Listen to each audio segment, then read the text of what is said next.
பொதுவா பார்த்தா இருதய நோய் நிபுணர். அதுல சிறப்பு சிகிச்சை செய்பவர் நீங்க. அப்படி ஆவீங்க. ஆக மகர ராசிக்காரர்கள் நினைத்ததெல்லாம் நடக்கப் போகிறது. நெஞ்சமெல்லாம் பூரித்தபடி குரு தரும் அற்புத பலன்களால் குழந்தையோட, பெருஞ்சொத்தோட, கடனெல்லாம் தீர்ந்து, ராஜ யோகங்களோட குருஜி ஒரு பாயிண்ட் சொல்ல மறந்துட்டீங்க.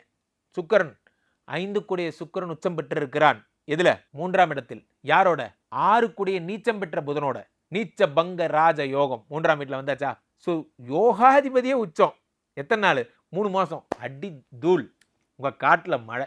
யாரு உச்சம் பெறணுமோ அவன் உச்சம் பெற்றான். பாதகாதிபதி செவ்வா யாரு? 11 கூடியவன் மகர ராசிக்கு. இந்த ஆள் நீச்சமாயி 7ல உட்காந்துருக்காரு. சந்தோஷம். நீ நீச்சமாவே இரு ராஜா. நீ அங்கே இரு. 4 மாசம் அதுக்குள்ள நான் வந்து டெவலப் ஆகி 4 வீடு கட்டிக்கிறேன். எனிவே நீ எனக்கு கெடுதல் தான் பண்ண போற. நீ நீச்சமாகிறது எனக்கு ரொம்ப சந்தோஷம். ஆக எப்படி சுத்தி பார்த்தாலும் இந்த தமிழ் புத்தாண்டு உங்களுக்கு நிறைய நற்பலன்களை தரப்போகிறது.